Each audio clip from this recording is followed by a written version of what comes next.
Today, we are going to turn from talking about healthcare to talking about inequality and government transfer programs. And I want to start this chapter with a fact that I may have referenced already in this class, but it's one of, I think, the most striking facts that's emerged in public policy debates in the last several decades, which is the comparison that was brought to light by the Freddie Gray riots in Baltimore. In 2015, a young black man, Freddie Gray, was arrested and killed in a police vehicle, leading to a number of riots. And as people looked at the data for Baltimore, they noticed something really striking, which is shown in figure 17.1, the first page of the handout.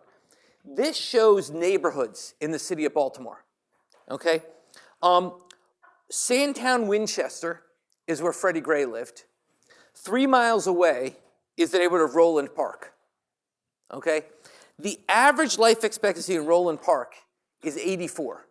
That's above the US average. As you can see, the US average is about almost 79 years at this point. The average life expectancy in Sandtown, Winchester, which was 3 miles apart, was 67, which was below US life expectancy at the end of World War II and below where North Korea is today. And these are 3 miles apart, with a 17-year difference in how long you expect to live. This is reflected in lots of statistics. For example, the average income in Sandtown is $24,000 a year, whereas in Roland Park it's $107,000 a year. In Roland Park, 2.5% of the children live below the federal poverty line. In Sandtown, it's 50%. So there's enormous disparities, only 3 miles apart. And to me, that was just an incredibly striking illustration of the incredible amount of disparity we have in the US, and illustrating it really in such an incredibly local context was powerful. Now, this is important to us in public finance because part of the rationale for government intervention, remember I talked in the first lecture with the sort of why should the government intervene or when should the government intervene, one was for efficiency purpose, and that's what we focused on throughout the semester, is the impact of government intervention on efficiency. The other is for redistributive purposes, that if you go back to 1401 or to chapter 2 of the book, we have a social welfare function. That social welfare function is where we aggregate individuals into a social measure of well-being.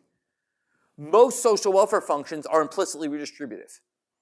Okay, the vast majority of social welfare functions are implicitly redistributive, and that's because we have a diminishing margin utility of consumption. So that means that the next dollar to Bill Gates means less than the next dollar to you. Okay, because he is at a vastly diminished marginal rate of consumption than you are. Okay? So as a result, most models would imply that, but redistribution is a classic public good. Okay, unless individuals are perfectly altruistic or have a strong warm glow, privately, they will not redistribute. Their redistribution has to be mandated publicly. Privately, we'll get too little of it by definition, like with any other public good, because redistributing is helping everyone. And so we have the classic free rider problem with redistribution, which is that basically we'd like other people to redistribute, not us. Okay? So I'm not going to spend a lot more time on sort of motivating why we want to redistribute in the US. I think you can go back and look at chapter 2, or you can go back and look at 1401 notes. I think we take it as a given that for most people's preferences, not everyone, but for most people's preferences, there's a feeling that there is some role to play in redistributing the resources in society from the wealthiest to the least wealthy. I think that's a fairly common view. Or let me phrase that. I think it's a fairly common view that it is unfair that the wealthy have so much more than the less wealthy. Whether the government should do something about it is more controversial. But it's a fairly common view that that's unfair. So, but to inform that view, we need data. We can't just have one comparison of two neighborhoods. We need data on comparing how unequal our society is. And so what we're doing in this lecture is start with some of that data. So let's go to table 17.1. Table 17.1 shows the distribution of income in our society. So for example, it shows it by income quintile. The way to read this table is if we had a perfectly equal society, all those numbers would be 20. Each row is 20% of the population. So it's the poorest 20%, the next 20%, et cetera, all up to the richest 20%. So if society is perfectly equal, all those numbers would be 20. If you look at 1967, that wasn't true. The 20% of the poorest people in society had only 4% of the income, whereas the richest 20% had 10 times as much. Those numbers, that gap shrunk initially before rising dramatically again to the point where today the poorest have much less than they did in 1967, and the richest control more than half the resources. So now instead of that ratio being 10, it's more like 16 or 17. Okay? So basically we've become much more unequal as a society over time. One of the other striking ways to illustrate that is to look at figure 17.2, which highlights that much of the growth of inequality is at the very, very top. This shows the share of income going to the top 1% of Americans. Okay? Today, 1 in every $4 goes to the 1% richest Americans, which was also true at the beginning of the 20th century, actually somewhat lower. It then fell in the middle of the 20th century before rising again in the 21st century, in the end of the 20th century, 21st century, to be much higher levels. Yeah? Much more skewed. The rich would have a larger share. So the richest 1% have about 25% of the income. They have probably at least 50% of the wealth. And we'll talk about why that is. The bottom line is because wealthier people save more. The wealthier you are, the more you can save. So basically, there's enormous inequality. You can actually look at us compared to other countries, because what's unequal, what defines it? Well, one way is to look at other countries. Look at table 17.2. This shows slightly different numbers. This shows different parts of the income distribution. So the bottom 10%, all the way up to the top 10%, and the middle as well, across developed countries. And what you see is the U.S. has the lowest share of its population in the bottom 10% of any other developed country on this list. And the U.S. has, I think it's the second highest share of its income in the top 10%, other than Mexico.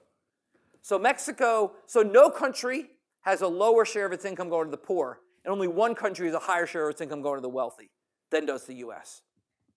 So we're unequal both historically and relative to the rest of the world. We have extreme inequality. And that's what motivates the notion that we need to take some action to address that inequality. Motivates the notion that it's unfair that society distributes resources this way, and that there may be a role for the government, in addressing that inequality. Now, that is one way to think about society's inequality, but another way is to say, wait a second, why do I care? Maybe all I care about is not this relative measure, but a measure of absolute deprivation. That is, imagine a world where everyone had enough to eat, housing, clothes, whatever. And in that world, someone got really rich. Would we care so much? I mean, as long as everyone's doing okay, why do we really care how much money rich people have? That is, why do we care about the relative? It really is sort of the absolute that matters. It's making sure that everyone can leave a decent standard of living that really matters. And that's led to a focus, instead of relative measures of inequality, on absolute measures of inequality. And the most famous of those is the poverty line. This is a great story, actually, for those who believe in the power of government bureaucrats to do good and powerful things. There was a woman named Molly Orshansky who was working in the Division of Health and Human Services in 1964. It was actually called Department of Health, Education, and Welfare then. And she was charged with the exercise of figuring out what it means to be poor in America. So she said, well, she went to that age, she said, people in America on average at that point spend a third of their budget on food. So she said, well, what does it cost to have a minimally nutritionally adequate diet? She calculated that, she multiplied it by 3, and said, this is what it costs to live in America. That calculation is today the basis for trillions of dollars of redistribution.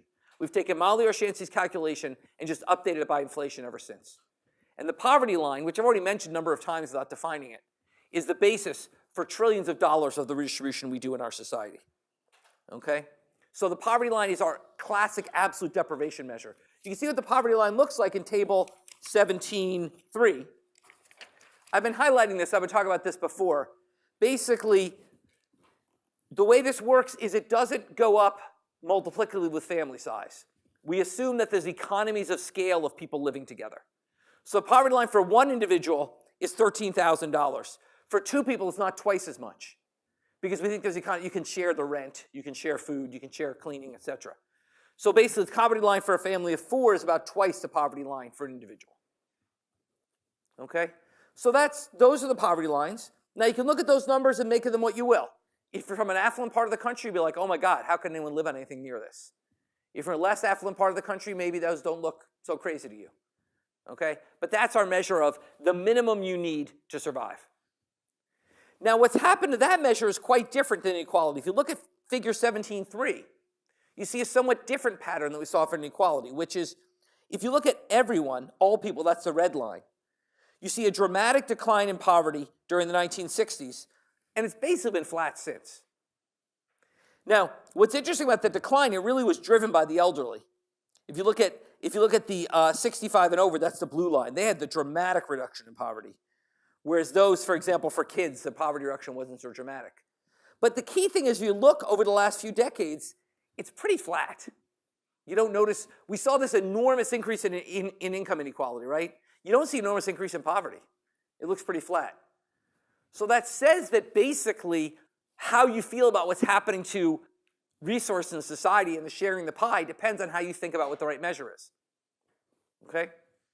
Now, with that in mind, there are two problems. There are a few problems with relying on this absolute measure. The first problem is you have to decide what the level is. And while Molly Orshansky did an admirable job, her answer is increasingly wrong. It's increasingly wrong for a number of reasons. First of all, food is no longer about 1/3 of the typical household's budget. It's now 13% of the typical household's budget.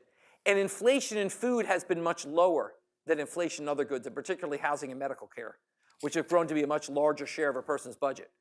So in fact, living at the same level as 1964 has gotten much harder because the price of things that are a bigger and bigger share of our budget are the ones that are rising the fastest.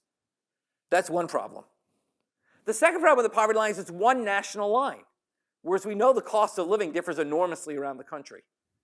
Okay, so that's another problem with this, is you really like some which varies locally. And then the third conceptual problem is a very incomplete measure of income. For example, this is people's cash income. If you get Medicaid, it doesn't count as a resource for you. So if I take two people, if Ahmet and I have the same cash income, but Ahmet gets Medicaid and I don't, we're considered equally poor. Well, no, but Ahmet's got something I don't have. He has Medicaid. That's not counted. It's pre-tax. So if I pay bigger taxes than Ahmet, so therefore I have fewer resources, that's not counted. So a number of incomplete features of this system. Now, this has been known for a long time. And there was an effort to try to revise the poverty line. So let me tell you one of the most interesting things that happened to me in Washington. I had a terrific secretary who was like, great, she took care of everything. She knew all the meetings. She said, go to that one. That's a big meeting. That's not a good one, whatever. One day she comes to me, she says, John, this has never happened before, but they have a meeting on your books and they won't tell me where it is and what it's for. She said, it's never happened before in 30 years in government. She said, I don't know if we're at war or what the hell's going on, but there's this meeting in an hour and they won't tell me what it's about or where it is. Someone's going to come get you and bring you there. I'm like, wow, this could be pretty serious. So they come get me, they bring me down to this like soundproof room, and we sit there and they say, we're thinking about revising the poverty line. And I'm like, I'm sorry? And they said, well, there's all these problems with the poverty line, we want to revise it, we're thinking about it. Why the secret room? Well, because revising the poverty line is politically nightmarish. Because, for example, if you revise the poverty line to include benefits, that's going to make a lot of black people seem less poor and white people seem more poor. So it's going to be a big redistribution of wealth. We give money based on the poverty line. If we revise to include benefits, suddenly we'd be shifting a bunch of money from black people to white people. We're shifting a ton of money from Mississippi to New York, because people in New York who are at the poverty line are way poorer, effectively, people in Mississippi. The political implications would have been a nightmare. And that's why I had to keep it super secret and decided never to do it. There is something called the supplemental poverty measure, which was then introduced, which you can track and is a better measure of poverty, but it's never been adopted or official government policy because it's too controversial. Yeah?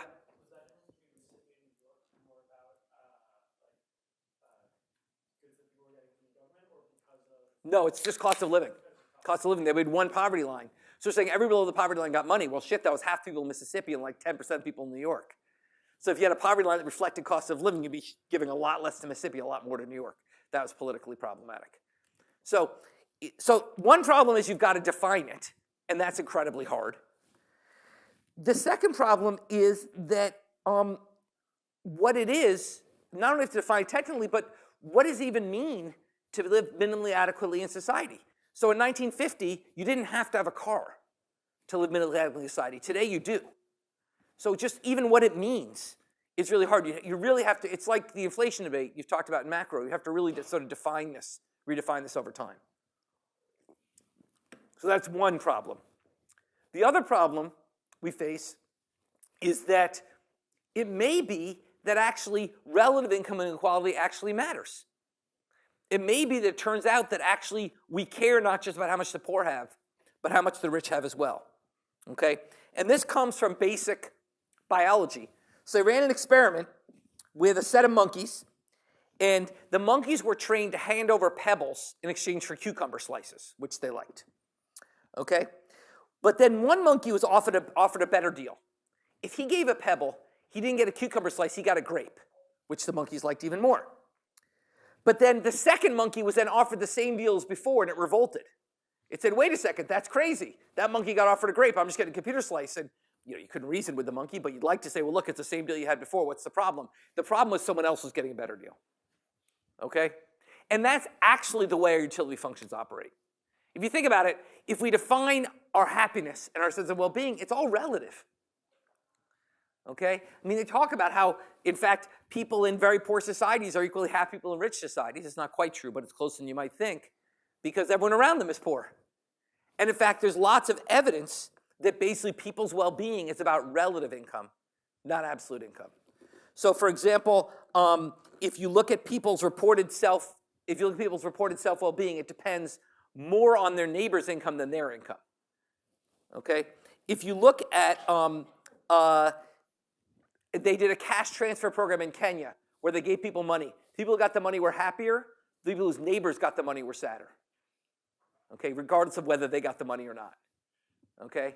And then one of my favorite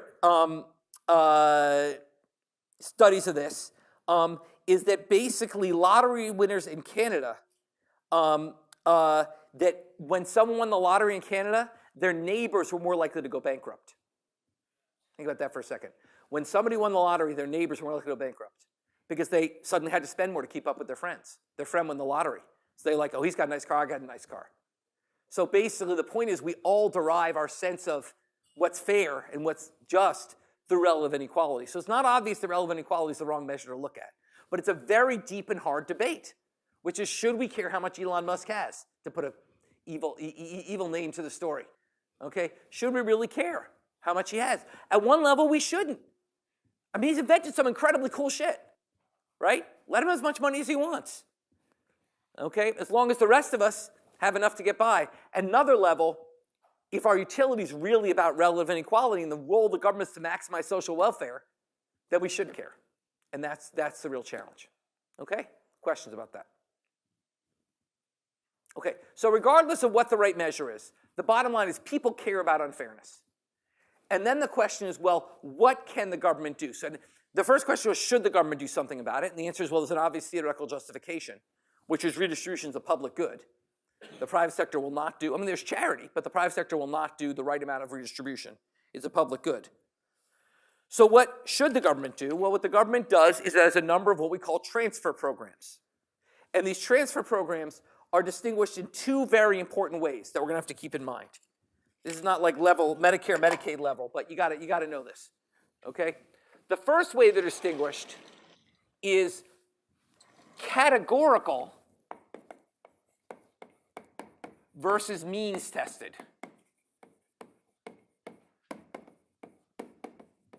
What does that mean? A categorical welfare program is one that you get based on your characteristics, like being blind, being a single mother. Means tested is something you get purely on your income. Okay? And welfare programs sometimes can be one, sometimes the other, sometimes both. So that's the first distinction. The second distinction is cash versus in kind. Which is, are you giving people money or are you giving them goods? And these are two important distinctions that I want to keep in mind as we talk about different welfare programs. So let's start by talking about our big cash. Oh, and by the way, the term welfare gets hard to think about here because we typically in the US, when we say welfare, we don't mean the concept of economic well-being. We mean cash transfers to poor people. So the term welfare is thrown around in political debates. It's not the term welfare as we've used it so far in this semester. It means redistribution. So there's two big cash transfer programs. Okay, the first is called TANF, Temporary Assistance to Needy Families. Okay, TANF is a program that actually started in the Great Depression. It was originally called Aid to Families of Dependent Children. It was actually a program for widows whose husband had died in World War I and they couldn't support their kids. Over time, it became a program which was really focused on single mothers. Either women who are single, sometimes through widowhood, but mostly through divorce or just out of marriage, childbearing. And it remains a program which is focused on that population. Technically, two-parent families can get it as well, but they're a very small share of the enrollment. It's a program basically focused on single moms. Okay? How does it work? Basically, the way it works is it's a classic cash welfare scheme. You get some benefit guarantee. So the benefits you get are some guaranteed G, some amount, okay? And that guarantee is, for example, $200 a month in Arkansas, all the way up to $1,000 a month in New Hampshire. So say $200 to $1,000, okay? Minus, okay, you get a guarantee minus a tax rate on your income. So in other words, if your income's 0, you get G. I should rewrite this. B equals, let me rewrite this. B equals the max of 0, comma, B minus G minus tall Y, because it can't go negative. Okay, so what you do is you get a guarantee, but as you earn income, they reduce how much you get. So if Y is 0, you get G. But if tau, for example, is 1, as it typically is, once your income gets to G, you get no more. So the idea is it's a transfer, but it's a means-tested transfer. The higher your means, as measured by your income, the less money you get from the program. Okay, so that's a means-tested transfer. Okay, so that's one of our major cash transfer programs. That goes to single moms. So it's means-tested and categorical. The second big cash transfer program, actually much bigger, is Supplemental Security Income, SSI. Supplemental Security Income is basically money for those who are disabled but don't qualify for DI. We talked about DI in chapter 14, but DI is for people who've worked for a while. But many, many disabled people never were able to work or didn't work enough to qualify. So SSI is categorical, you have to be disabled, and it's means tested, you have to be poor and not have enough resources to qualify for SSDI. Okay, so this is a categorical means tested program. Now, the debate about welfare in the US is focused on this program, on TANF. SSI is 4 times as big as TANF. It's a much, much bigger program. This is about a $15 billion program. This is about a $60 billion program in normal times. So interestingly, most of our distribution actually goes to disabled people, not to the very poor single moms, but that's sort of been the focus of the welfare debate. Okay? So that's our 2 big cash programs. Those are dominated by our in-kind programs. We spend much more money in the US on in-kind programs, of which we have a wide variety. The first, we have SNAP, Supplemental Nutrition Assistance Program. When I growing up, it was called food stamps. This is a program which, if you're poor, think of it as roughly going to people below the poverty line. If you live below the poverty line, you get a debit card that you can use to buy food. Okay? That you can use. So basically what it does is it says that essentially we're not just going to give you cash, we're going to restrict you to using that card to buy food. And we talked before about why governments may want to do this, because they're concerned that that money might get spent on something else. So it's paternalistically, they might want to force people to use it on food. Okay? It used to literally be stamps. Now it's a debit card that you can only use on food. Okay? This is a very big program. This is a program for it costs about $60 billion a year, comparable to the biggest cash benefit program. Okay? Now to get this, you have to either show that you're unable to work or that you're looking for work and haven't been able to find it. You can't just qualify for this. It's somewhat categorical. You used to be purely means tested. Anyone who's poor got it. Now you have to be poor, but you have to show that you're registered for work and looking for work. We'll talk about why they added that condition. Okay? That's SNAP. Of course, the monster in all this thing is Medicaid. Medicaid, which is about $700 billion a year, dominates everything else. Everything else combined is half the size of Medicaid. That's the biggest transfer program in the country. Okay, we've talked extensively about Medicaid. We don't need to talk more about that. The third is public housing. Now, public housing comes in two forms. The first form is what was colloquially called the projects, which are big buildings where we literally give you an apartment. Okay? That's been replaced over time with what's called Section 8 vouchers, which are basically coupons that you can take to rent an apartment. So the way it works is, essentially what public housing works is, you have to be low income. Typically, you typically have to have income below half of the area incomes. This one is area adjusted. The other ones are not. This one is area adjusted. So your income has to be below half of the typical area income. If your income is below half the typical area income, you can either qualify for an apartment or qualify for a voucher. The way the apartments work is you get it, you pay 30% of your income towards the apartment, and the government pays the rest. So it's means tested. So essentially the way it works is we say we're going to give you an apartment. You have to contribute 30% of your income. So if your income is 0, you contribute nothing. If your income is very high, you're not qualifying for the program. And then the government will pay the rest. Section 8 vouchers are different. They're kind of interesting. Section 8 vouchers are, we give you a piece of paper you can take to your landlord. It says to the landlord, the government will pay any amount of the rent above 30% of this person's income. So you have a Section 8 voucher, you go to your landlord, the landlord collects 30% of your income as rent from you, and the rest from the government. And this is increasingly what we're doing with public housing. We're increasingly moving away from projects towards that. And this is about a $30 billion a year program.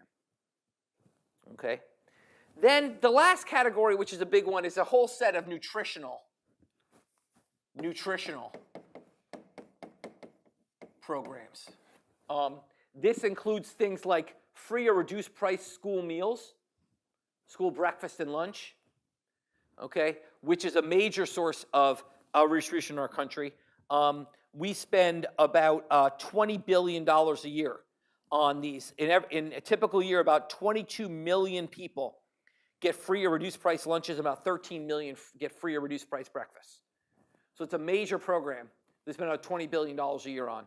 There's also something called the WIC program, which is for women, infants, and children, which gives them the actual food. It's like food stamps, but instead of giving you a debit, they literally give out milk, cheese, and other healthy products for women, infants, and children. Okay. The bottom line is, actually, the vast majority of redistribution we do is in kind. Okay. Even the very biggest cash program is smaller than a lot of these in-kind programs. Okay. So the interesting question we'll come to is why, and we'll come to that later this lecture. Okay. So that's the way distribution works in a nutshell. Yeah.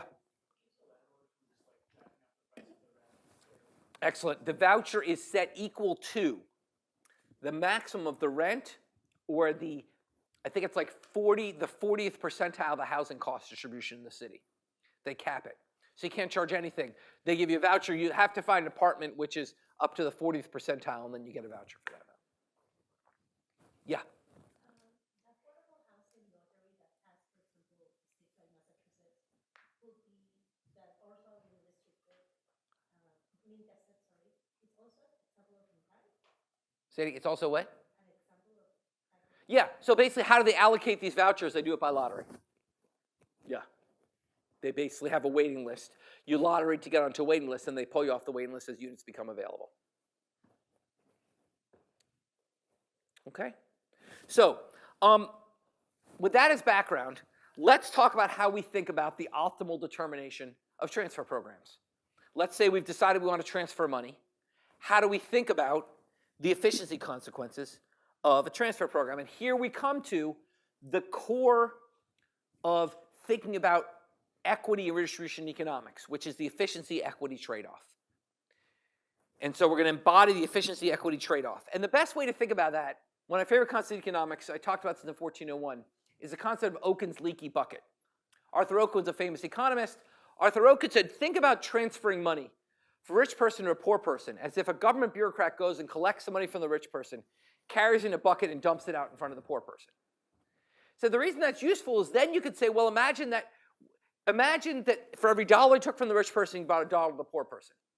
Would you agree with that? And most people would say, yeah, if you can take $1 from a rich person, give it to a poor person, that's probably worth doing. He said, but what if there was a leak in the bucket? What if for every dollar from the rich person, only 80 cents got to the poor person because 20 cents leaked along the way? You might say, well, that's okay. 70 cents, 50 cents, 10 cents, 0? Some people might say it's okay even at 0. If you think relative income inequality is what matters, it's okay to literally just destroy wealth at the top, which is sort of why people are queasy about endorsing relative income inequality as a concept. Okay? But basically what Okun said is your taste for redistribution can be summarized at how much leak you're willing to put up with in the bucket.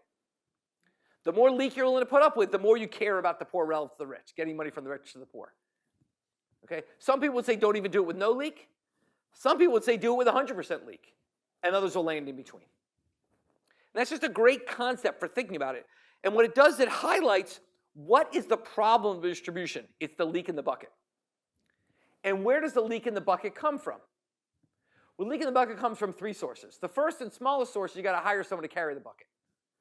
If you redistribute, there's got to be a redistributive administrative mechanism that costs money. Turns out that's not a big deal, but it's something. Okay? The second source of leak in the bucket we'll talk about starting a couple lectures from now, which is to raise the money you have to tax people. You have to tax the rich. And when you tax the rich, that can have distortionary consequences for efficiency. And we'll come to that in a couple of lectures. What I'm going to focus on now is the third source of leak in the bucket, which is that if you transfer to the poor, that could cause them to reduce their economic activity. So to see this, let's talk about a pure means-tested transfer program. Okay, a pure means-tested transfer program like TANF. Okay, let's talk about a program like TANF. Okay, where the government's going to come to you and say, and let's set tau equal to 1. Okay, so the government's coming to you and saying, I'm going to give you money. As long as your income is below G, you're going to get money. And that money is going to depend on your income. For every dollar of income, I give you $1 less in grant. Let's think about how that impacts. First of all, that is actually an easy to understand and relatively attractive system. It turns out, under this system, if I took everyone in the US who lives below poverty and implemented this system at their income today, I could end poverty in the US for less than $200 billion. We could have no more poor people in the US, according to the poverty line, for $180 billion. That's pretty good. I mean, every year, but, you know, we spent more than that on other things. Okay, that's not a crazy number. Okay? The problem with that number is it misses the moral hazard consequence of actually doing that transfer. And that's illustrated well in figure 17.4. Okay, here we have an individual's decision how hard to work. They're doing the standard leisure consumption trade-off. On the x-axis, you have hours of leisure per year. On the y-axis, you have dollars of consumption. And imagine they earn $15 an hour. And imagine they have 2,000 hours a year to work. So their budget constraint, which runs from A to C, says that they can either have $30,000 of consumption, no leisure, or 2,000 hours of leisure and no consumption, or some combination in between, with a marginal rate of transformation of $15 an hour. Okay? Now, imagine we come into that world and we put in the following system. We say we're going to put in this system, and we're going to set G equal to the poverty line, which is $12,760. We'll just think about individuals here. So we're going to implement this system with G equal to 12,760 and tau equal to 1. What would that do to the budget constraint? What it would do is it would add a flat segment running, so the new budget constraint from A to B would be unchanged. But at point B, you'd have a flat segment over to D and then down to C. Why? Because once your income is below 12,760 hours, or alternatively, once you're taking more than 1,149 hours of leisure, each additional dollar of earnings does nothing for you. Why? Because the government just taxes it away. So it doesn't matter if I work 1,600 hours, or if I take 1,600 hours of leisure, or 1,149 hours of leisure, I get the same thing. I get 12,760. So budget constraint becomes flat at that point. Okay, questions about that? Now think about what that does to labor supply. Let's start with person X. Person X was making only $6,000 and working only 400 hours a year, 1,600 hours of leisure. Person X unambiguously will move to point D. That's a dominant strategy for them. They get more leisure and more consumption. So unambiguously, they move to point D. Okay? On the other hand, now let's take someone like person Z. Person Z will not be affected by this welfare program. Why? Because they like consumption so much that a program which leaves them with 12,760 of income is irrelevant. They're not willing to live at that level. They'd rather just go ahead and work and have their $22,000 of consumption. What about person Y? Well, person Y is purposely and painstakingly drawn so that their indifference curve, it's not really a very good curve. It's sort of hard to draw it this way. But basically the point is it's tangent at Y. They originally took 1,067 hours of leisure and consumed 14,000. But their indifference curve cuts below the horizontal line from B to D. As a result, moving to point D gives them a higher level of utility. Okay? You can see that since their indifference curve cuts from above that flat line from B to D, that at point D they have a higher utility. So they will quit. They will be willing to consume somewhat less to get a lot more leisure. Just like the Peltzman diagram for education crowd out. It's a similar sort of crowd out argument here. More than 100% crowd out. You'll literally take away all their labor supply. And you not just take away the labor supply you're taking from X, you'll take even more than that. Because they'll drop down their consumption a bit to qualify for this program. Okay? Questions about that? Think about what this does to our estimate of the cost of the program. If we just consider people like X and realize that people below the poverty line we aren't going to give them this, we're just going to give them G because they're all going to quit, the cost doubles. If we consider people like Y, and let's say that 25% of the people, let's say people living 25% above the poverty line react that way, that adds another 50% to the cost. So now you're talking about a really expensive program through these moral hazard effects. The point is that these moral hazard effects make redistribution a lot more costly than you would think in their absence. Okay? And that's the standard moral hazard problem, or the leak in Okun's bucket that comes from moral hazard of poor people lowering their resources to qualify for a program. Okay? Now, it seems there's a simple answer to this problem, which is, well, the problem is this, right? Why make money with a 100% tax rate? We should just lower the tax rate. So it's an incentive to work. We can sure redistribute, but let's have an incentive to work. Indeed, what if we change this 1 to 0.5? Well, then we would get a figure like figure 17.5. Figure 17.5 says that for consumption above 25520 or leisure of less than 299 hours a year, the budget constraint hasn't changed. Starting at that point, the budget constraint has a slope that's half as steep. Why half as steep? Because essentially it's a 50% tax on your wage. Essentially, for every hour you work, you take home $7.50 instead of $15. Why? Because you give up that government transfer. It's an implicit tax of 50%. So you have the line which intersects at B2, that is a slope that's 50% as steep, $7.50, all the way to point D. Okay? What does that do to people's decisions? Well, for person X, they work more, right? Or they might work more because now you've lowered the tax rate. For person Y, they might work more as well because you lower the tax rate. So if you stop there and say, well, this is unambiguously a better system. The problem is now Z's in the game. Now Z, who wasn't on welfare before, suddenly says, well, I want to be on welfare now too. Why? Because I don't have to give up that much consumption and I can get a lot more leisure. I can move from Z1 to Z2. I don't have to give up that much consumption, I get a lot more leisure. So the problem is, yes, you save money in X and Y, but you spent money on Z. You've brought more people into the program. And whether on net you save money or not depends on the relative size of these reactions. This is what we call the iron law of welfare policy, which is that fundamentally, the iron triangle, fundamentally, we want to try to, the iron triangle of welfare policy. We fundamentally want to try to accomplish three things. We want to, if I reform my welfare system, I have existing welfare system, I change it, I'm trying to accomplish three things simultaneously. I want to encourage work, that is reduce the moral hazard costs.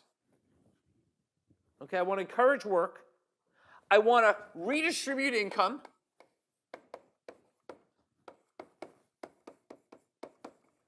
And I want to lower government costs. So I have three goals I'm trying to achieve, but I only have two instruments, the tax rate and G. So I'm trying to accomplish three goals with two instruments, and I can't do it. In other words, if I gave up on one of these goals, I could do it. Okay? If I, for example, said I don't care about redistributing, well, I could just encourage work and save the government money by just having a lower G. If I had a lower G, I would encourage work, and I'd save the government money, but I redistribute less income. And you can see how you could use G and TAW to solve any two of these three problems, but you can't solve all three simultaneously. And that is the fundamental challenge of welfare policy, the standard cash, this iron triangle problem, which a standard cash welfare program cannot solve. Okay? Questions about that? So that is what motivates the really interesting work. I mean, there's a lot of interesting work, of course, in thinking about how bad this moral hazard problem is. But other than that, it's sort of a pretty simple concept. The more interesting thing is, how do we get around it? Yeah, Enoch. This, I guess, gives way to like the thoughts around UBI. I'll come back to UBI next lecture. So, how do we get around this? Well, one way is to move towards categorical welfare. And that's motivated by the following thought experiment. At the end of the day, there's two reasons why my income might differ from Valerie's. One is because I'm more skilled, and two is because I work harder. In some sense, if we think skill is something you're born with, we kind of want to redistribute from the high skill to the low skills. It's basically luck. If you're born lucky that you're a high-skilled person, I'm born like a high-skilled person, poor Valerie's a low-skilled person, she's born unlucky, we'd like to redistribute from me to her. But if it's that I'm working hard and she's lazy, we maybe don't want to redistribute from me to her. That's moral hazard. So in some sense, the problem we have here is we're trying to distribute on a concept, income, which embodies two different things. The thing we care about, which is sort of who has the ability and who doesn't, and the thing we sort of don't want to distort, which is how hard people work. Well, imagine a world where everyone was born with an indelible tattoo on their forehead that said high ability, low ability. And there was no way to scrub it off, no way to change it. Well, then we could solve the moral hazard problem. We'd say, hey, you've got a low ability thing on your forehead, here's some money. You've got high ability, you get no money. That solves the problem because if you redistribute on something people can't change, then there's no moral hazard. Moral hazard arises from changing your behavior to take advantage of a government program. But if I redistribute it, something you can't change, there'll be no moral hazard. So it's a simple answer. So for example, what if we said we're going to for sure give big benefits to people who are blind, who have lost an arm, ignoring my Nub City horrible example from the previous lecture, okay? In that case, you might think, look, that is beyond people's control. They're not blinding themselves or cutting off their arms to get benefits. So that's an okay way to distribute. I'm not worried about moral hazard. So you might think that basically an advantage, that a third tool besides G and TA is using categorical restrictions as a way of redistributing. So what makes a good, so basically this comes to the idea of targeting. The idea is by targeting our dollars, we can spend them more effectively to meet these goals. So what would make a good targeting device? Well, it's two things. First of all, it's something you can't change. And second of all, it's something that's correlated with being poor. Let's not forget the second one. For example, if I said I'm going to set up a new program that's going to give $1 million to everyone who was a Fortune 500 CEO last year, that would meet the first condition. They can't change that, right? Wouldn't meet the second condition. You wouldn't want, that wouldn't be a very good transfer program. So you need both something you can't change, but also it's correlated with earnings ability, with earnings ability. That's your sort of ultimate, that's what something like blindness might work, or disability, or other things, okay? Now the major targeting mechanism used by the US government for cash transfers for many decades was single motherhood. The idea was single motherhood for sure met the second condition, which is that single mothers are much, much poorer. The poverty rate for single female head of families with children is almost 30%, which is more than double the poverty rate. It's about triple the poverty rate for two-headed families with children. Okay, so they're certainly poor. The question is it something you can change? Well, clearly you can, right? Clearly you can, you're not innately a single mom. That's the result of some choices and some other things. Okay, so the question is, how big is the moral hazard from targeting single motherhood? And this is here's what's really fascinating about this. Think about it. On the one hand, you gain efficiency by giving the money to people who you know are poor, regardless of how hard they work or not. On the other hand, you create a new problem, which is creating potentially single mothers. And that's a new cost. It's a cost of targeting. Is you change behavior to meet the target, there's a new distortion on our economy. And there's lots of evidence that growing up in a single-parent household is bad for you. Not that there aren't success stories, but on average, people who grow up in single-parent households do less well than people who grow up with two parents. So if we're suddenly creating all these single-parent households, that would be bad. And this is what led to one of the most fundamental debates in welfare reform policy, dominated the period when I was a student, which is a famous conservative sociologist called Charles Murray. And Charles Murray went to the data and noticed the following trend. He noticed that until, well, actually, you can do this. You got to be honest. Take figure 17.6 and hold your hand, cut it off at like 1979 or 1982 or something like that. Okay? The red line is the size of government transfers. The green line is single motherhood rate. What you see is, as government transfers fell, single motherhood, as government transfers, actually, no, it doesn't even work there. It's not even very good. You can't even, I think you can't even see it in this graph. The bottom line is, for some period of time, he argued that as government transfers rose, single motherhood rose, and it was true over some small period of time. Okay, so basically, he was arguing that more transfers were causing more single motherhood. Of course, you can see the time series looks like, if anything, the opposite. And in fact, there's now been hundreds of studies which have shown that single motherhood does not respond to the generosity of cash welfare benefits. Now, if you ask many politicians, they'll claim it's like a law of nature, that if you give cash benefits to single moms, you'll create more single moms. But in fact, that's an empirical question. The answer is we've answered it, which is giving tying cash benefits to single motherhood does not induce more single motherhood. Okay? So it seems like single motherhood is actually a pretty good targeting device. It doesn't really respond to being targeted, and it identifies those who are low income. Okay? So that's an example of how we think about using categorical benefits. So basically, a very popular decision was at one point, as I said, people can actually get TANF even if they're married. Very few people do, but you can. That was very popular. Ooh, we'll stop creating all these single mothers by giving it. What they didn't realize is they didn't stop creating single mothers, they just gave out a lot more cash. And so it's sort of like moving to lowering that tax rate. You didn't achieve all your goals. Okay? Questions about that? All right. So that is one way you can lower the moral hazard. One way to solve this iron triangle problem. The second way is moving from cash to in-kind transfers. Moving from cash to in-kind transfers also helps you solve this problem in a more indirect way. With categorical welfare, we do targeting. We find those who really need help and give money to them.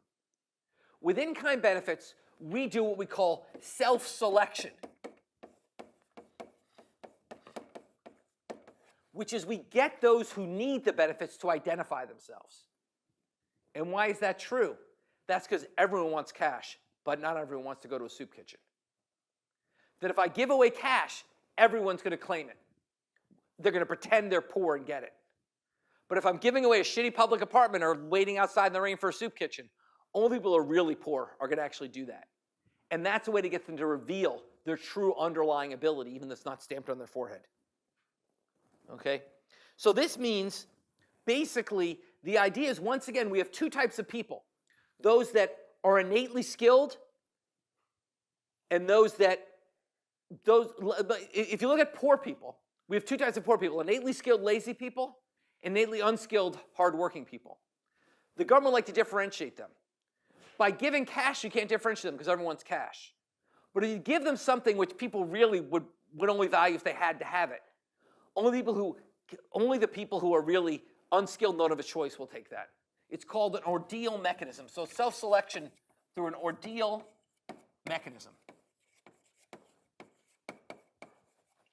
I'm going to illustrate this. This is sort of a hard concept because what it basically says is you can make people better off by making them worse off. Okay? You make people better off by making them worse off. Let me explain what I mean. We'll do a simple example. Okay. Imagine that the government wants to set up a soup kitchen. And it has to decide how much to spend on hiring workers to staff the soup kitchen. And the more workers it hires, the shorter the wait to get in and get soup. Okay? So right now the government's got this big line outside the soup kitchen. And it's got to decide, is that a good thing or a bad thing? Well, it's a bad thing. People are waiting in the rain for their soup. But it has an advantage that's important to recognize. So imagine that there's two types of people: low potential earnings and high potential earnings. The utility function for a low potential earnings person, U sub L, is 240. For U sub L is 240 S minus W, where S is the number of bowls of soup and W is the amount of minutes they wait for soup. The utility of a high potential earnings person is 120S minus 2W. Why does it make sense? Why do these two differences make sense in this equation? First of all, why would a high potential earning person have a lower weight on the amount of soup they get? What is this showing? What is it illustrating? Why is that? Yeah. Well, they have a lower margin utility of consumption because they can always get more food if they want their high ability. So they don't need the soup as much. Why do we subtract 2 times the number of minutes and only 1 times the number of minutes for that person? Enoch. Opportunity cost. If you're high skilled, you have a higher opportunity cost waiting around outside the soup kitchen. Okay? So this is a totally plausible comparison of 2 types. Okay? The type that really needs the soup and doesn't mind waiting. The type that doesn't need the soup as much and minds waiting more. And imagine that we're going to find social welfare as simply the sum of these. Adding those up is social welfare. We're not going to put more weight on the poor than the rich. We're just going to say we're going to add them together. Okay. Now, imagine that the government implements a system with no weighting. W equals 0. And imagine a system with no weighting to make life easy. Imagine that each group gets the same amount of soup with no weighting. Just imagine it's split. It's just allocated randomly. Okay? Well, with W equals 0, U sub L is 240 because they get one soup. Let's say there's 2 bowls of soup. They get one soup. And U sub H is 120 for total social welfare of 360. Okay? So if there's no waiting time, they each get a bowl of soup, and social welfare is 360. Okay? Because this term drops out because there's no waiting. Now imagine the government instead said, I'm not going to hire so many workers, and I'm going to make people wait outside for 61 minutes before they get soup. I'm going to literally mandate. I'm going to be so mean. I'm going to literally mandate you have to stand out, even if there's no one inside, just stand outside in the fucking rain for 61 minutes and wait to get your soup. Awful, right? Except, think about what it does. And with a 61-minute wait, the high ability person no longer wants soup. The utility goes negative. They're not going to wait. So with a 61-minute wait, U sub H equals 0. What's U sub L? Well, now they get 2 bowls of soup. So they get 480 minus 61, which equals 419. So total social welfare has risen from 360 to 419. We've made poor people better off by making them worse off. It's a bizarre concept, but really, really interesting. Okay? Why is that? What's the key here? It's because we have a fixed government budget. With an infinite budget, it wouldn't matter. The fixed government budget, the more you can target to those who really need it, the more efficient. We could target it by having something stand on people's heads, or single motherhood, or we could target it by letting people reveal whether they need it or not. And one of the reasons we have in-kind benefits is to reveal, to let people reveal how much they value the good. Okay? So for example, there's a really cool study I talk about in the book, which is what happened when a state, the government ran an experiment. It was about taking care of old people in their homes. The government ran an experiment. They either gave people cash or they gave them a worker to work in their home. Okay? And what they found was when they gave people the worker to work in their home, it cost a ton less. And the people who used it were the people who were really sick. Well, they didn't cash, everyone used it. It cost a ton more. That it was much better targeted when they actually said, well, you got to have the worker. And people didn't really need it. Like, well, I'm not going to do that. I want someone in my house. Whereas you gave them cash, they're like, sure, I'll take that cash. Okay? So it's basically people were self-selecting in a way that allowed them to target the money. Okay? Questions about that? Yeah?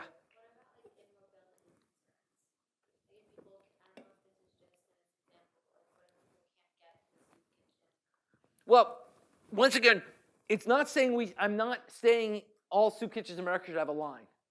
I'm saying this is the trade-off, and you want to evaluate that. It may be that what you're saying is maybe there's a big weight on W for these people because they can't get there. Well, then that would change the answer. If this was 2W, you wouldn't like this new policy. You'd be worse off under the new policy. So that's basically, but the point is to illustrate the trade-off, and you're saying that's another issue of the trade-off. Yeah?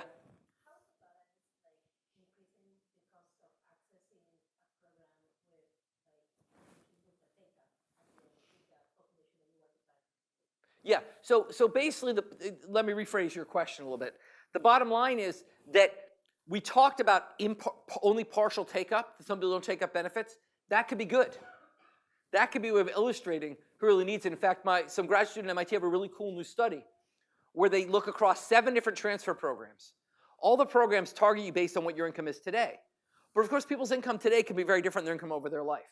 We really want to care about people who are, so like, a student has low income. A student at MIT might have low income today. We don't really want to distribute to them. Sorry, guys. You're going to be fine. What they find is the people who take up at any given point, at any given point in time, are the same people who end up with lower lifetime income. The people you want to take the program are the ones who choose to take it. The ones who don't take it are the ones who are just their income's temporarily low, but actually income's going to be higher later. So that's a reason why, in some sense, incomplete take-up might be good. Okay? That's another argument for in-kind transfers. Yeah, Enoch. Why doesn't the government not make it as hard as possible to get these programs, and just make it increasingly more difficult? Because of what Sophia, right? Because of what Sophia pointed out. which is that basically there's a cost. That ordeal mechanism has a cost. They got to wait in the rain. That sucks. So you've got to trade off how bad the cost is against the targeting benefit. And the sweet spot is one where it's a pain. It's enough of a pain to deter the high ability, but it's still very valuable for the low ability, as in this example. But like I said, if you change this to 2W or change this to 120, it doesn't work. So really that's the trade-off, is the cost of the ordeal versus the benefit of targeting to the group that really needs it. And that's the trade-off here. Yeah? If W is too high, then you get social welfare that's below. Yes. Is there evidence that like governments target the perfect amount of pain, like curing it? That's an awesome question. It's an awesome question. I mean, basically, there's the fundamental challenge.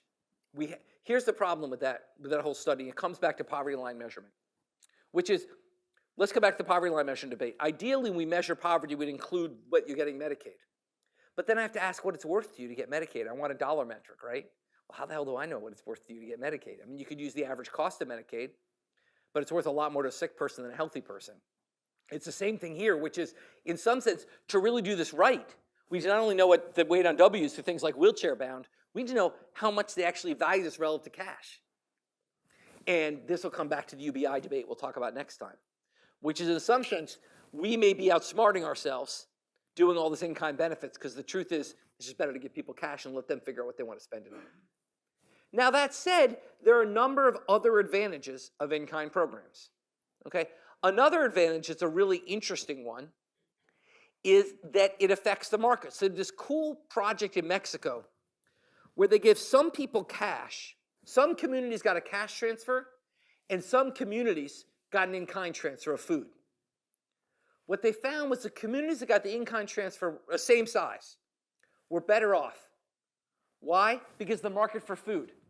When you gave people, here's the market for food, quantity and price, you've got some initial equilibrium, okay? When you gave people cash, what did that do? It raised the demand for food.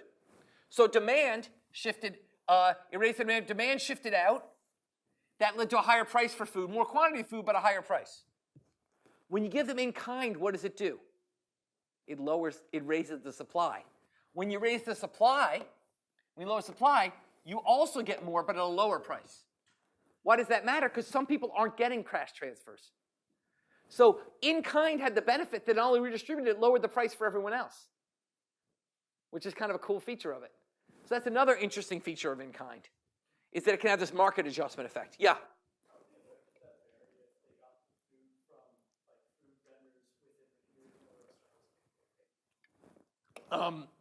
Well, no, you're right, because there's also an effect on the producers themselves, and that's, but, so you'd have to consider this in general equilibrium, we consider the producers themselves. This is a diagram that works with food all comes from other people. Once in the community, you then have to wait for effect on the producers in the community. And then basically, the other thing that might be good about in-kind transfers is that sometimes cash can't buy things. So for example, let's think about giving you health insurance versus giving you, say, $10,000. Well, especially let's think before the ACA. For the ACA, if I gave a sick person $10,000, they couldn't do anything with it. They couldn't get the health insurance because it could be discriminated against. If I gave them health insurance, they got it. So the other thing is there may be situations where the government is essentially fixing a market failure by redistributing in kind rather than with cash. So that's another argument for in kind. Okay? And then the final argument for in kind is the one that dominates all of them. I hate it, but it's just politics. It's just that politicians are more sympathetic about giving people food and medical care than cash. That's the main reason why we give most of the money in kind, I'm sorry to say. All the fun economics is just fun economics. But the truth is, from a Chapter 9 perspective, the main reason politicians get benefits in kind is because they don't trust people with the cash. Yeah? Would a reimbursement be the same thing as cash? A reimbursement? Like a rebate program? Yeah. Yeah, I mean, that's sort of like, actually, let's go back to Chapter 10. That'd be like a matching grant. You can either give a block grant, which is just given cash. You match a grant, which say, we're going to rebate you as you buy it. That would be sort of a middle ground. But that wouldn't have the sort of a deal benefit of actually increasing this, of actually tying it to it. Okay? So fundamentally, we have this, yeah? From a quantitative, because you argue that both in kind and cash is benefit, Great question. I think that basically, and actually, there's enormous disagreement in the economics profession, including between myself and my colleagues. So my colleague, Amy Finkelstein, believes we should stop giving people health insurance to give them cash. I disagree. I think that basically there's enough imperfections in the health insurance decision. Her view is in a world where fully informed individuals, they'd rather have the cash. I think there's enough behavioral problems we should give them health insurance instead. But she's smarter than I am, and kind of that's an honest debate we're having. And so basically I think there's a real debate. I think that the view, if I had to summarize the consensus, and I wouldn't want to be quizzed by my Nobel Prize winning colleagues Esther Duflo and Abhijit Banerjee on this, they're the experts. But my guess is where the consensus is today is that in developing countries, it's better to just give cash. That we don't really, people know so much more about, there's different market failures and things that make it hard to, that make it hard for the government to figure out exactly how to give them the goods. In developed countries, I think there's more of an open debate. All right? Okay, so that's sort of where we are in terms of, so that's the second mechanism. So once again, let's go back. We're trying to get around this iron triangle. One mechanism is trying to tie it to the people who really need it, like blind people and single mothers. The other is to give it in kind, so people really reveal themselves when they need it. And then there's finally the easiest answer of all, which is let's just increase people's options so they don't need it. Let's increase people's outside options. So for example, go to figure 17.8. We have our old style welfare program where people, person X jumped on and person Z does. I'm just illustrating person Y here. And person Y went to point D. That's the blue line. What if I raised your wage? What if people's wages increased from $15 an hour to $17.50? What does that do to the budget constraint? Well, it pivots it up. And now look, person Y's indifference curve no longer crosses under that horizontal segment. So they don't want to be on welfare anymore. So by increasing outside opportunities, we've actually lowered our redistribution spending. It's sort of simple, right? Make people well off so they don't need welfare. It's a fancy diagram for a pretty simple concept, which is make people better off so they don't need welfare. So the question is, how do you do that? How do you increase people's outside options so that they're less reliant on the welfare system? And there's a number of mechanisms that we use to increase outside options. And I'm going to go through them now. I might not get through them today. I'll finish it up next time if not. So how do we increase people's outside options? Okay. The first way we do, the classic way, is through training. That is, let's say we said to you, look, if you get welfare, if you're on the welfare program, you have to enter a training program so that you can increase your skills and basically work your way off welfare. Okay? So that's the classic sort of, this group we call the New Democrats in the 80s and 90s, which are sort of the Bill Clinton more centrist wing of the Democratic Party that sort of took over. And their view was like, yeah, we want to help poor people, but we understand economics, and we think moral hazard is a problem. So what we're going to do is try to get people to work their way off welfare through training them. There's been an enormous amount of studies, actually ran a huge amount of randomized trials of training programs across states. And the evidence is meh. Basically, training works a bit. Essentially, if you train people, you get a few of them off welfare. It roughly pays for itself in terms of how much welfare spending you get reduced, but it doesn't transform. It's not transformative. It doesn't really get a whole lot of people off welfare. It kind of works, but not incredibly well. So that was the first approach. Yeah? Pay for something in the government budget. That's the first approach. The second approach is let's raise the minimum wage. Okay? If people earn more in the labor market, they won't need welfare. And in fact, there's studies that show with a higher minimum wage, fewer people are getting government transfers. It's sort of mechanical, right? If people are earning more. Now, the trick, of course, is it's not mechanical. Let me back up. It's not mechanical because we have the standard problem with the minimum wage. This is in a labor economics class. How many people took 1403? With David Otter? Do you guys think of David Otter? So he talks a lot about this. He's done a lot of work. I mentioned it in 1401. The bottom line, the question of the minimum wage in a standard economic model is by raising the wage floor, you interfere with the free labor market and you could cause people to lose their jobs. But in fact, there's now been decades of evidence which suggests that's not really true. That in fact, we live in a world of imperfect labor markets where employers have monopsony power and are therefore, and in that world, you can actually raise the minimum wage without creating unemployment. And at least in the range where we've changed the minimum wage, that seems to be largely true. I think the consensus of the evidence is in the range of kind of 5 to 10 bucks an hour, where we've kind of changed the minimum wage. It looks like changing the minimum wage does not really cause unemployment. Of course, now the minimum wage is much higher than it was. It's now going to about 15 bucks an hour. The evidence at that level is a little more mixed. So there is some point at which even the best advocates of raising the minimum wage would agree that there is some point at which raising the minimum wage will cause unemployment. It's clearly a point above 10 bucks an hour. And remember, our federal minimum wage today is $7.25 an hour. So it's clearly higher than where the minimum wage is today. Whether it's as high as where the minimum wage is in places like Massachusetts, where it's 15 bucks an hour, I think it's likely the answer is yes, that you can do that without causing unemployment. But I'd say the evidence is still a little more mixed on that. Okay? Each of you have a Yeah, I was question? going to ask, because I know the Congressional Budget Office, like when that was being discussed, did a lot of research on that. And I think they even have like an interactive simulation on how much you raise the minimum wage and like the, I don't know. The displacement effects. Yeah, but that's their estimates, and they do as well as they can with that. But I think the bottom line is you can only live with the weight of the evidence is. Okay, the weight of the evidence, we don't have that many experiments at 15 bucks an hour, so you can't, and we think it could matter. This isn't linear. Clearly raising the minimum wage from $1 to $2 will have no effect on employment because everybody already makes more than $2. From making the minimum wage to $100 clearly would cause massive unemployment because most people don't make $100 an hour. So the question is where, how that function looks. And there may be estimates, but they're still not really well identified. So we could raise the minimum wage, but we certainly know whether or not that causes unemployment. There's clear evidence that raising the minimum wage leads to less spending on government transfers. So the studies are that basically there's a study that finds that for every $1 increase in the minimum wage, government expenditures decrease by 4%. Okay, so that basically, clearly another way to reduce government expenditures is to raise the minimum wage. That's another way to increase outside options. Okay, and with the potential controversy of whether it causes unemployment. Okay, a third approach that's a little more subtle and interesting is labor market subsidies,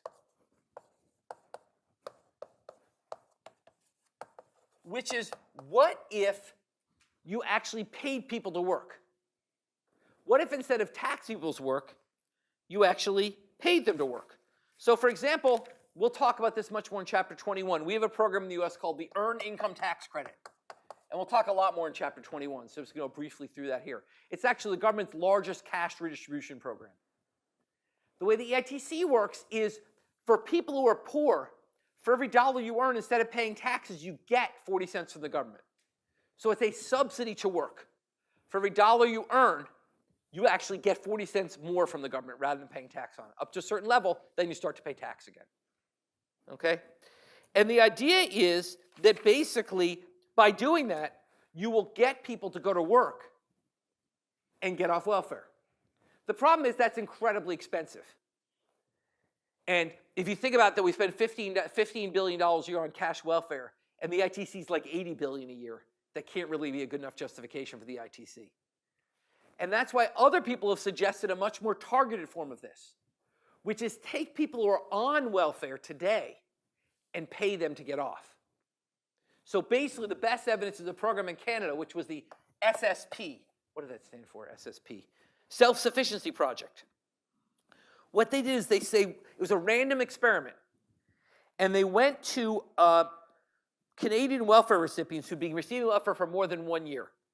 And they said, if you find a full-time job, we will, for every dollar you earn, we will give you another dollar. We'll literally double your earnings. And they randomly said that to some people on welfare, and some people they didn't say that. And what they found was an enormous response. They found that basically there was almost a 50% increase in the employment rate of the treatment group. There was a huge increase in employment rate of the treatment group. And in fact, they increased their earnings so much that the program paid for itself. If you looked at how much less the government spent on welfare and how much the government ultimately collected in taxes, the program paid for itself. The problem was, once the program ended, the effect went away. So the hope was you'd get people used to working, and then you could pull the program away and it would still work. That didn't happen. So it looks like to make this program work, it's got to keep going. Okay? Now, that would be, so basically, that leads to the really interesting trade-off between general wage subsidies and targeted wage subsidies, which is the general wage subsidy is way more expensive. That's the disadvantage. The targeted is cheaper, but what about the person who didn't get welfare? What if I'm just a person who felt like I shouldn't take a handout from the government? Then I don't benefit from this. That seems a bit unfair. So let's say Paul and I are equally poor. I'm someone who's not embarrassed by taking a check from the government. He is. Then suddenly I get this huge benefit and he doesn't. That seems kind of unfair. Moreover, what pernicious effect could it have? What could be the pernicious effect if I said that once you're on welfare, you get this program, if you're not, you don't? Yeah. People could join welfare. It's what's called the entry effect. That basically you could actually end up creating a whole new class of people on welfare because they joined to qualify for the program. Now, it turned out with the SSP that didn't happen. Because with the SSP, you had to be on welfare for a whole year to qualify. And there weren't many people who wanted to wait a whole year to get this subsidy. So even though it was a big subsidy, they weren't willing to go on welfare for a year to get it. But by making them wait a year, you once get lots of people who deserved it who maybe dropped off after 6 months and didn't get it. So that's the trade-off. The more you target it, the more targeted it is, the less money you spend. But there are people you're not helping. The EITC helps everyone. Everyone who's low income benefits from it, but it costs a ton more money. That's why we have social welfare functions. As we learned in 1401, essentially you want to ask yourself, what is the benefit of this bigger program in terms of the moral hazard it costs and the benefit it gives? It turns out, we'll show you in chapter 21, there is no trade-off for the EITC. The EITC actually is a patch to the bucket, that it redistributes and makes money for the government. And we'll talk about that next time, or in chapter 21. All right, let's stop there.